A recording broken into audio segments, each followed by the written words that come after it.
What's good, big dog? It's your boy Dre, and this is Shogun Army's No Decaf podcast. We're waking y'all up with an early Monday morning, 26.9. We're going to get into the show today, y'all. Yes, sir. We're going to get into the show. Today's topic is pressure is needed in your program. Pressure is needed in your program. What's good, everybody? We back home at the home station. Feels good to be back. We live this morning, and we're talking about applying pressure in your program the appropriate way and the appropriate amounts. Nobody can tell you what your dogs can handle but you and your dogs. So with this conversation, keep in mind that I'm speaking from the perspective of a kennel owner, a breeder, and trainer of my own dogs, and you have to chew the meat up and spit out the bones for this conversation. Our early morning wake up warriors are Walnut, PA, brother Tony, and Herders and Bulldogs. Salute to all y'all brothers. Make sure y'all share this out. Make sure y'all hit that like button, subscribe, and share. And we're gonna get into this conversation. Before we can do anything with this conversation, though, there are some dogs that I want to give credence to and kudos to and give their credit because they have earned it. The first of which is Pitwise Kennels, Lady London. She won our Puppy of the Week contest in the beginning of April. Shouts out to her. If you're interested in these contests, you know what to do. Hit us up, follow us, like, subscribe, and share. And you can get you involved in that WhatsApp so you too can compete. We vote live on Saturday mornings at my schedule for our digital dog show.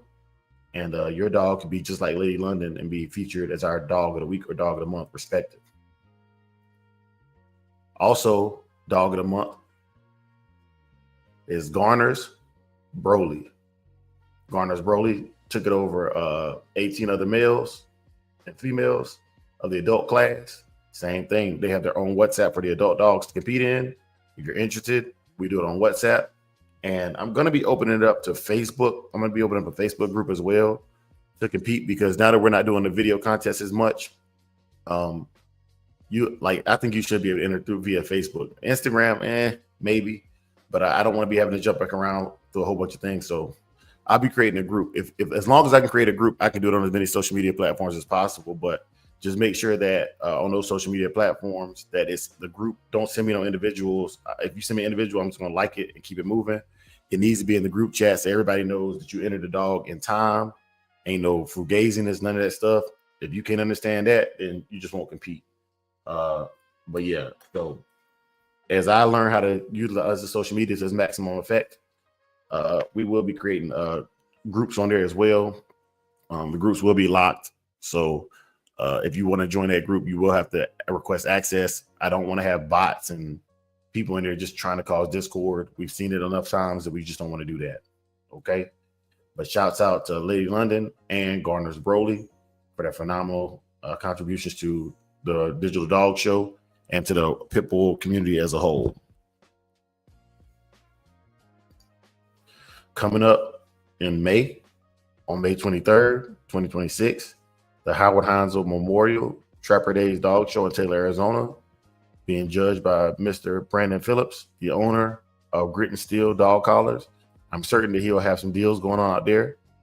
Make sure you show up, pull up, ready to compete and ready to learn and grow together, putting these dogs out there and showing them to the world in a way that the world may have never seen them before. Each dog show is the opportunity for members and participants to show their dogs exactly how they supposed to look, be cared for, and in the best shape of their lives. The events that you can have for performance owners is the wall climb, the mill race, and the lure course after the show. This ties into today's topic, which is pressure is needed in your program. Pressure is needed in your program. On May 30th, 2026, in Aledo, Texas, the Lone Star State Pitbull Club will also be hosting a fun show with Best Kid Handler, Best Puppy, best in show, best female and male, best black dog, and best buckskin. There's a small gate fee of $10. The events are $20 and crates are required. All right. That's in Alito, Texas. On June 20th, the Pit Pool indoor weight pool is in Peoria, Arizona at 8525 Grand Avenue, Peoria, Arizona, 85345. The events start and weigh-ins start at 8:30 to 9:30 a.m. Make sure you're there punctually, because for the weight pools, you do want to get the dog weighed in so they can get the proper scores for your dog. There's a matrix for it, but it's based on the dog's weight and the amount of weight pulled. So you want to make sure your dogs are there for the weigh-in. Don't be holding the show up. The show start time is 10 a.m. It costs $10 to enter, and the awards are ribbons. The chief judge will be DJ Jones. DJ Jones. Shout out to DJ, man. Salute. Contact information is on the screen. If you're interested in that, holla at your boy. Salute. Also in the building, we have oh no, the same people. Okay, cool. Appreciate y'all, man. Appreciate it. Now, with all that being said, the topic of the day is pressure is needed in your program. Today, I want to talk about something a lot of people they don't want to hear, but it needs to be said nonetheless. None of my topics are meant to be comfortable topics. They're meant to be whatever you need them to be, to keep you motivated, to keep you inspired, and keep you disciplined.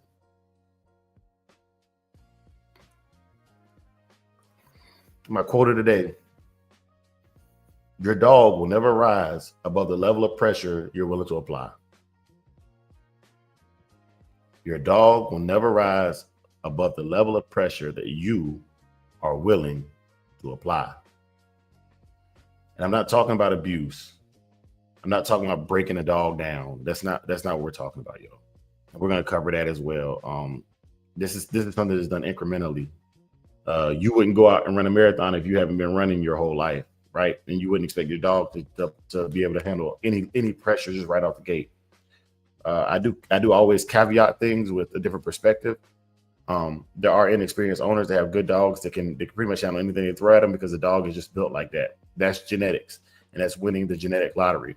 But in general, generally speaking, this is an incremental thing. What we're talking about is building a dog that can function well as life starts to get real for that dog. It's easy to have a good dog in your living room, right? Or on Instagram with pictures and Facebook and all that good stuff.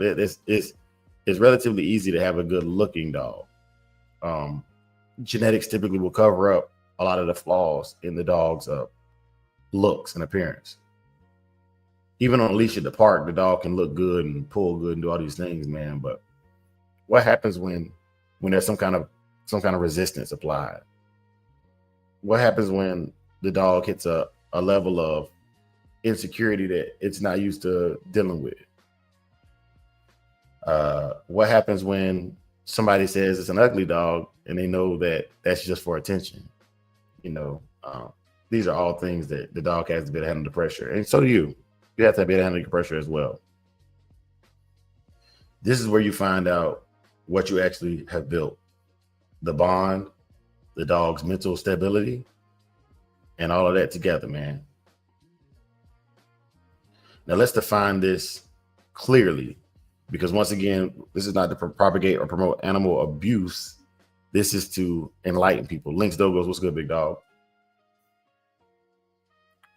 Pressure equals controlled stress that forces adaptation.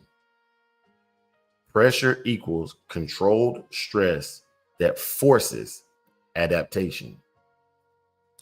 The example I would like to give of that is I always talk about weightlifting, man. I enjoy lifting weights, and as an example, as you increase your threshold, the amount of weight you can carry, you begin to see changes in the body, the neurological response and the physical response to that weight. The body tends to grow as the muscle fibers break down and repair themselves. They grow back bigger and stronger. It is a you reap what you sow type of environment. And that's the way I want to look at pressure today from my perspective. Is pressure is just another weight being added to the dog's life.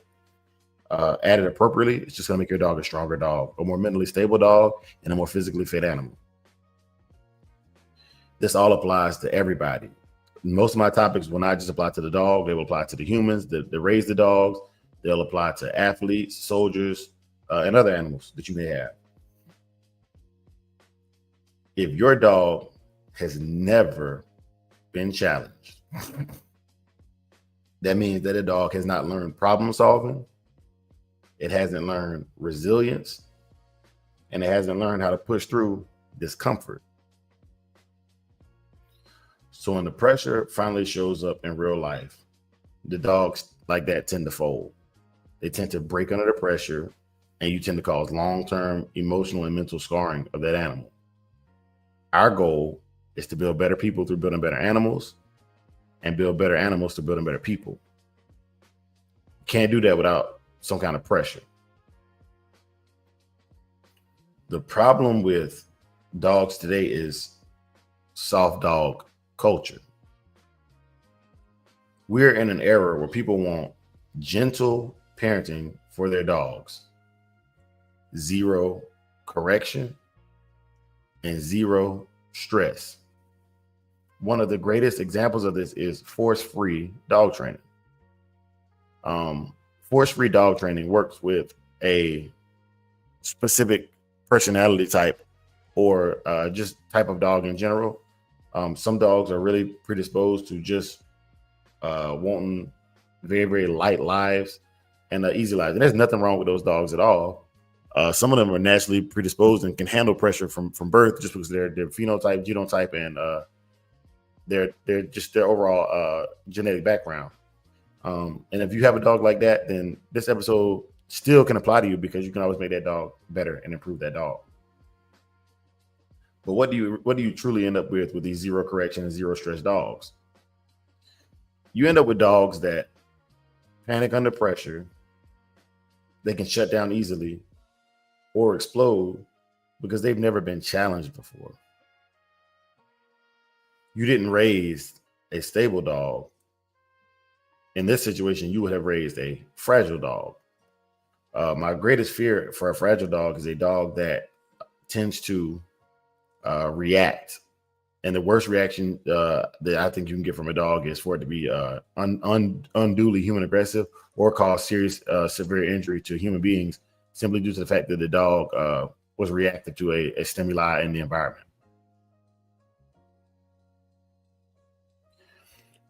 In order to fix this problem, it's easier to never let it begin. And how do dogs adapt to pressure? Dogs adapt through exposure and recovery. Exposure and recovery. Once again, we're going to talk about the muscle building process. You apply stress to the body. You let that stress break down the muscle and let the animal or yourself process what just occurred. After a specified amount of time, that may be a day, maybe a week, depending on how stressful it was, it may be a couple weeks, the dog comes back stronger. But here's where people tend to mess this up. They either apply no pressure at all or apply too much pressure too fast. Both of these things can create weak outcomes. Too much pressure creates a willingness to quit or creates a dog that is averse to trying new things because they lack the confidence. You've broken the dog.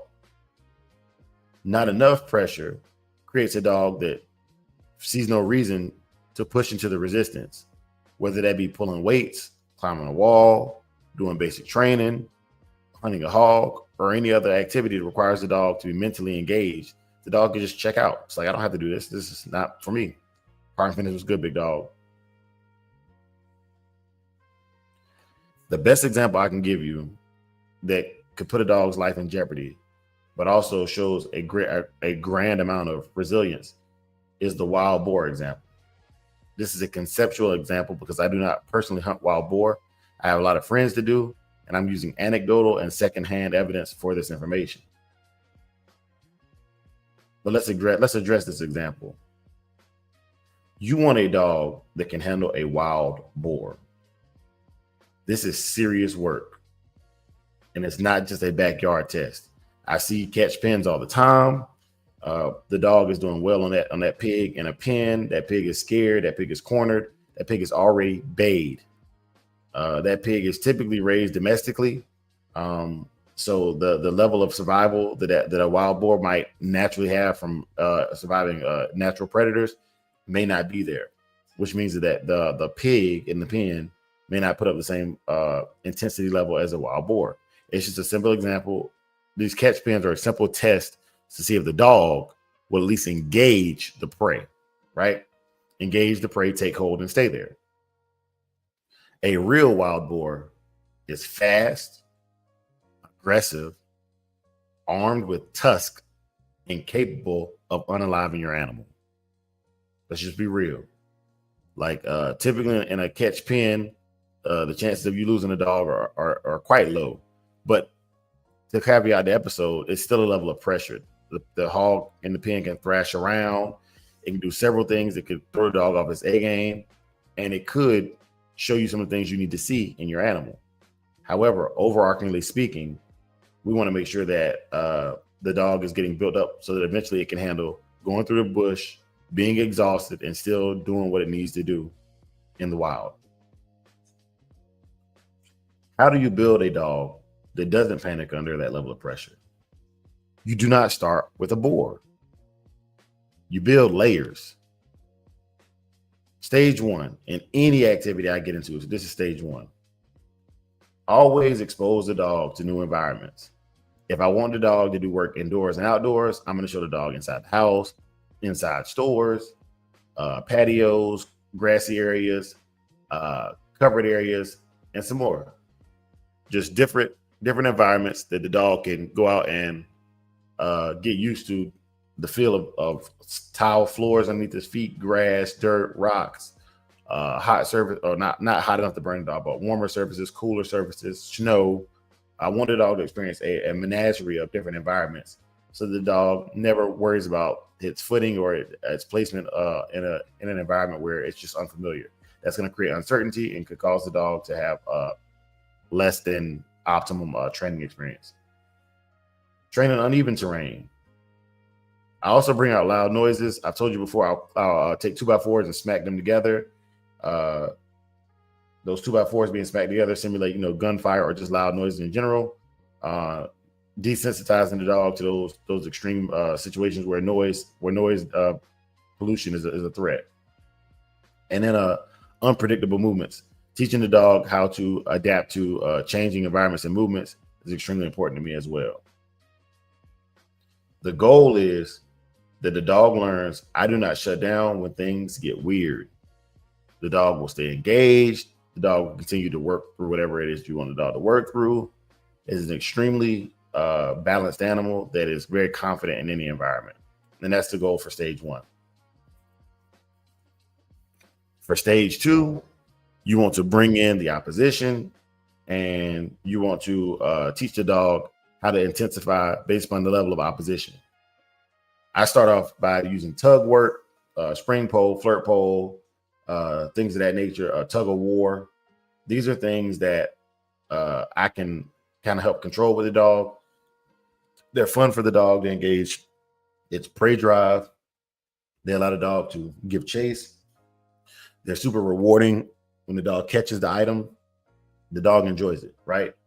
That it goes from that to control resistance, maybe doing this when the dog is tired or having loud noises going on in the background, maybe having to go through a swimming pool full of water bottles, whatever it is that creates some more resistance to the tug work or whatever kind of work it is I'm trying to do.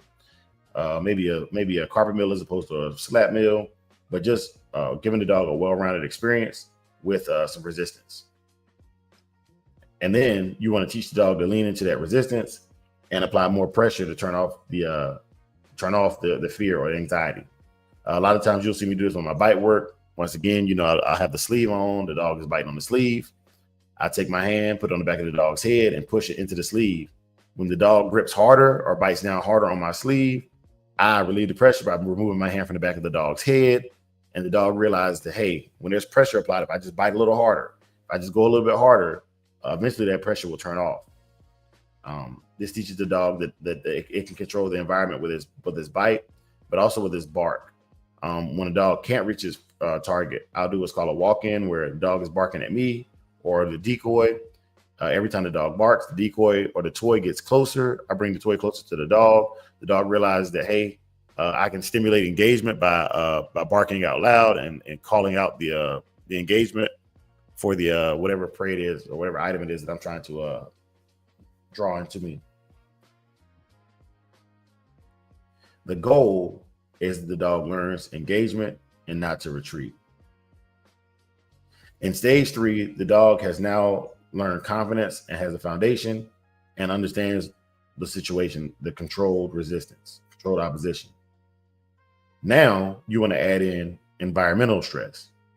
Can the dog work in 95 degrees? Can the dog work in 38 degrees? Can the dog work when it's exhausted? And can I bring other distractions in there, lower level distractions, to see if the dog stays focused on the target at hand? If it's a hog dog, I don't want it attacking the other dogs. I want it to get the hog. If it is a personal protection dog, I don't want noises and things in the background distracting the dog from attacking the attack aggressor or the person that's attacking me. The goal for environmental stress is that the dog learns to perform under great discomfort. This is progressive, though. I wouldn't come in with a blank gun the first time and shoot a blank gun.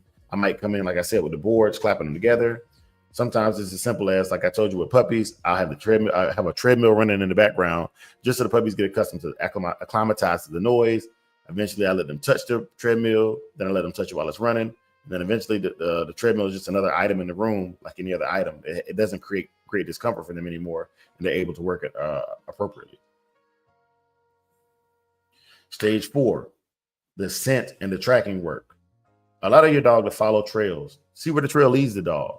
You know, if you got a 20 or 30 foot lead and you got an area that's safe for you to do that with your dog, go out and see what the dog puts his nose to the ground, see what it finds for you. The first possum that we took out, that we unalived, with Saki, we were just doing our nightly walk, and he caught the trail, and we caught the possum on a fence line, and he was able to hawk the possum down and put in work. So I got to see not only his ability to dispatch a small game, but also got to see his ability to track and find small game to dispatch. Clipped him behind enemy lines. Was good, big dog. So it was a great opportunity just walking my dog. I was able to see things that I wouldn't have seen by just taking him out there and showing him a new environment, let him do his thing, let him work. The goal of stage 4 is to build a mental endurance and not just a physical endurance. Scent work requires the dog to use all 2 billion scent receptors, and those scent receptors are quite mentally taxing on a dog. I tell you this all the time. If you ever want to see a dog tired, if you can't get him physically tired, give him mental work. Let him do some nose work and watch how much more calm that dog is when you get him home. The 5th stage, and one of the most cautionary stages, is controlled animal exposure. This needs to be safe and legal work only. Safe and legal work only. I do not encourage anything illegal. So this is talking about strictly what is lawful in your state and in your county. All right. You don't throw a dog into danger. You don't just throw him out in the woods and say, go catch a hog. That would be irresponsible. You need to use controlled environments. Maybe go out with some experienced handlers that have seen the situation before. They can help you out. Maybe you ride on the side-by-side. You got some bay dogs, some sight hounds, things of that nature, some scent hounds. And they kind of get the pig in a situation that's very similar to the catch pen, back it into a ravine, or, you know, just an area where the dog can go in and engage the same way you train them in the catch pen. And you want to have protective measures as well, like buy the proper equipment for your dogs. I know a lot of people like to say they don't get cut gear for their dogs until after their first hunt.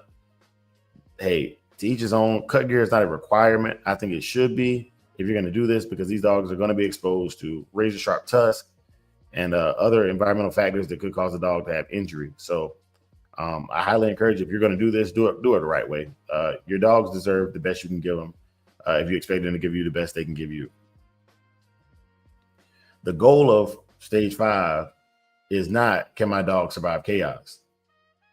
The goal is, can my dog stay composed under intensity and pressure? And you'll never know that if you do not have pressure in your program.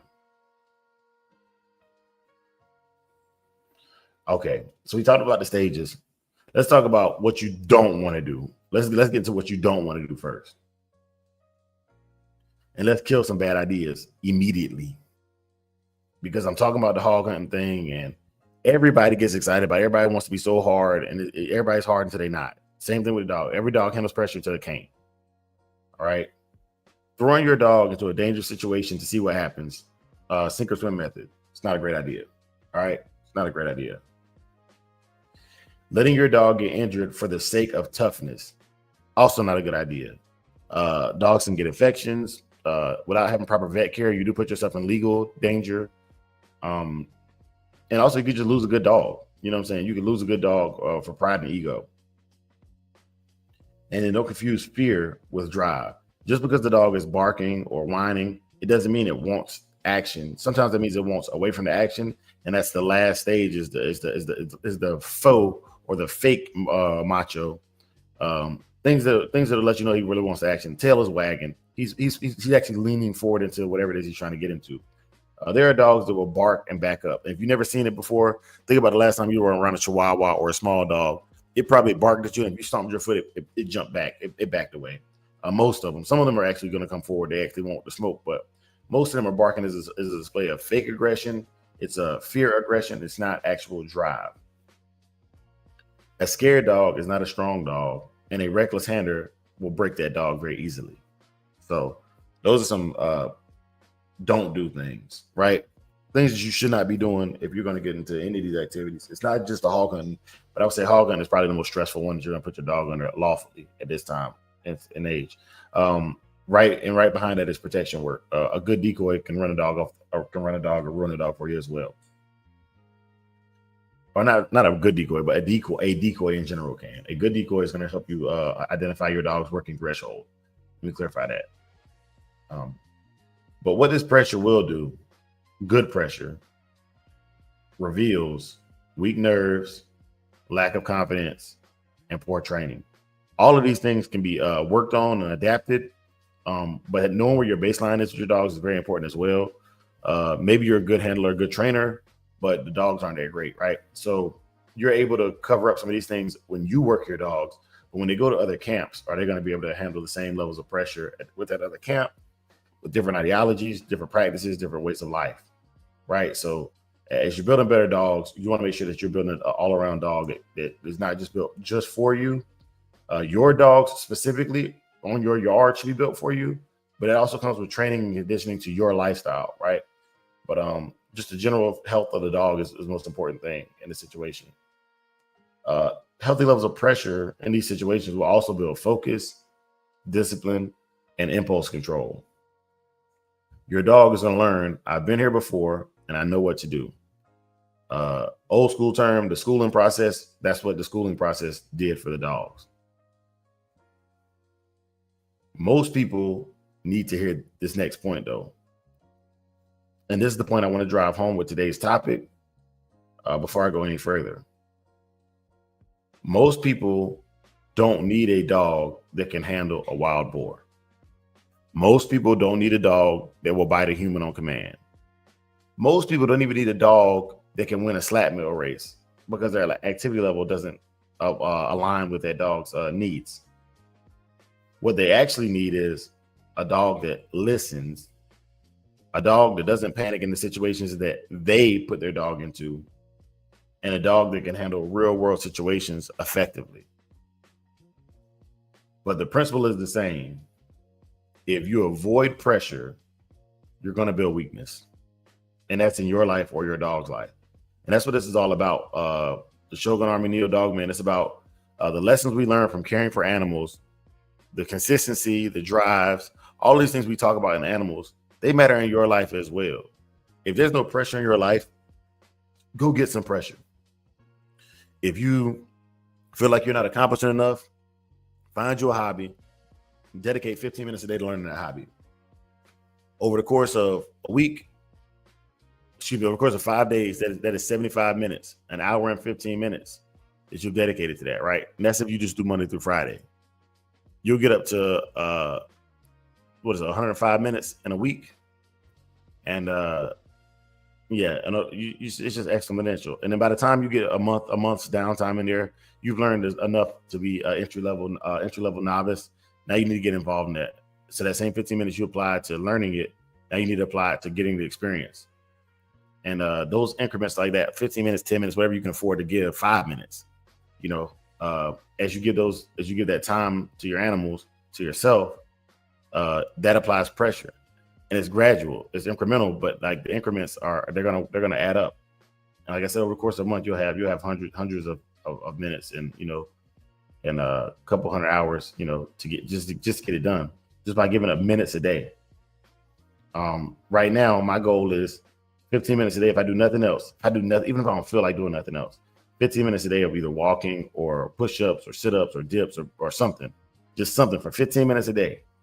And believe it or not, I actually feel like I'm in just as good a shape as when I was lifting weights for 2 and 3 hours, because it's more consistent.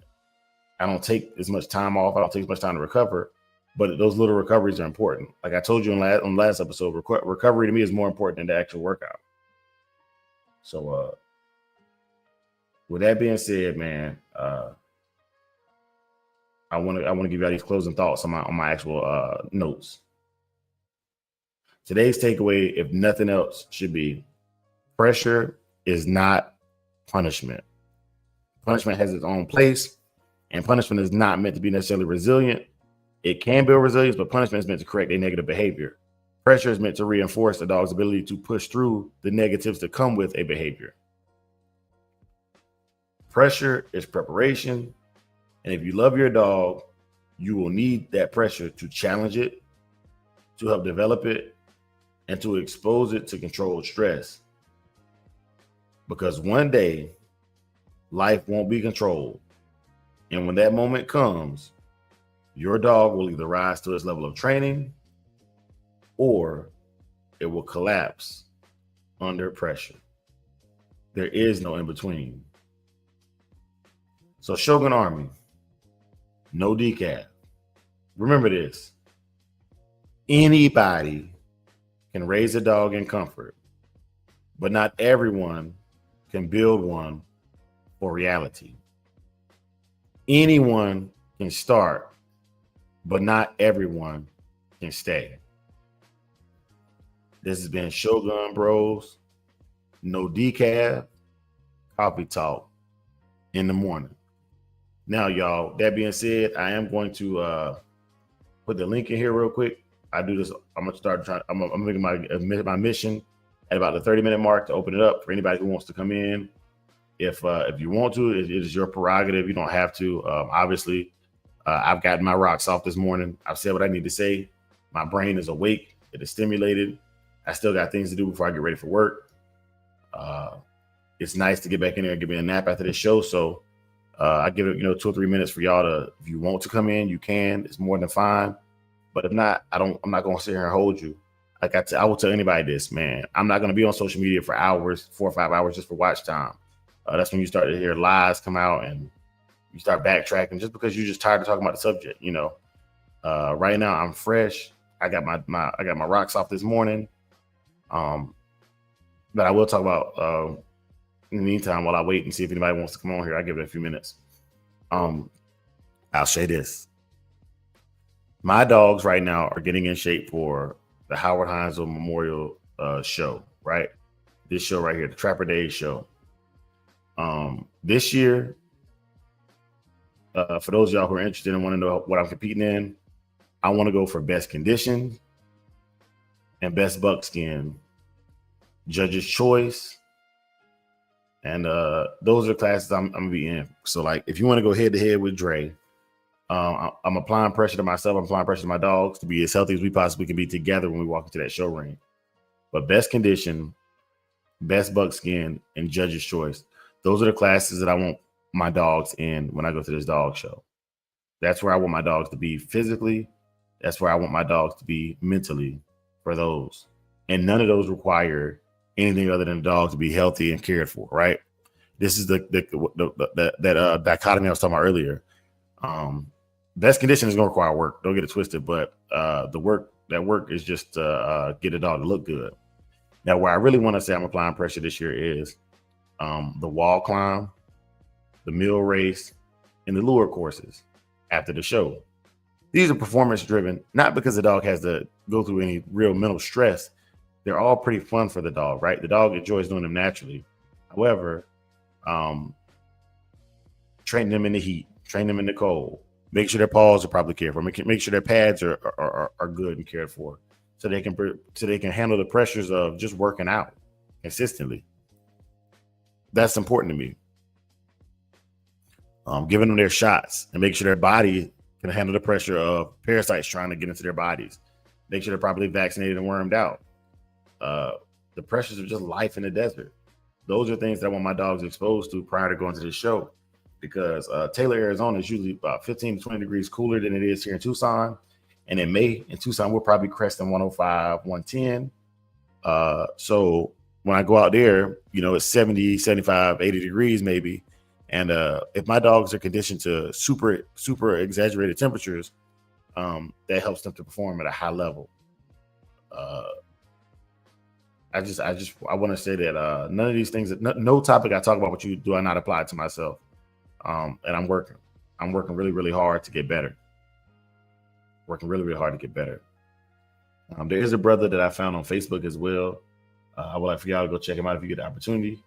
He reminds me I see a lot of positive things in this brother.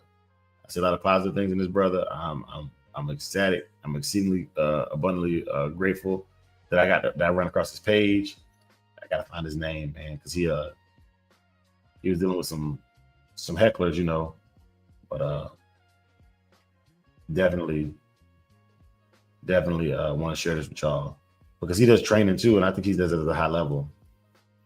And if any of y'all are interested, he has a good program that I like. I've been sharing it on the Facebook page. If you follow my Facebook page, you've seen the brother already, but let me scroll down here and see if I can find it for you.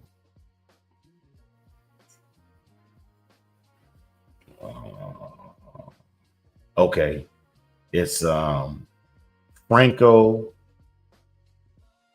of Full Metal. And he has Franco's Black Cassius doing bite work on my page. It's a great example of another kennel doing the work, man. I appreciate him for sharing that, man. Shout out to Full Metal Kennel. I don't know if it's Full Metal Jacket. Let me see. I don't know if it's Full Metal Jacket or Full Metal Kennel. Let me get that right. Full Metal, Franco Full Metal. Everything that I do, I see him doing that and then some, man. Just great work, man. I want to give him a shout out. If any of y'all know him personally, man, let him know I'm reaching out. I definitely want to collaborate. I 100% want to collaborate. That's Franco of Full Metal. And yeah, man.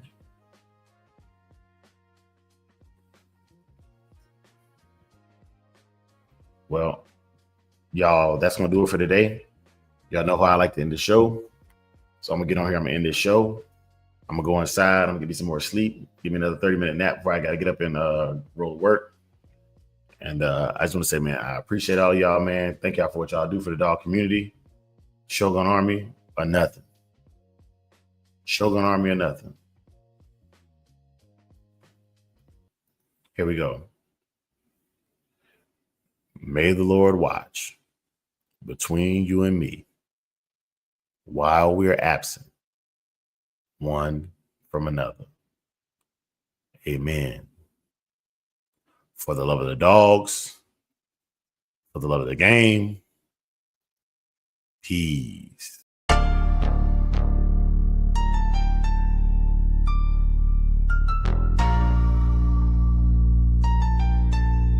Yeah, they wasn't with me when it wasn't no shine.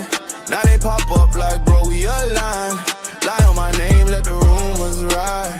That ain't my people, that ain't my kind. Samurai Cannon, we built off cold. You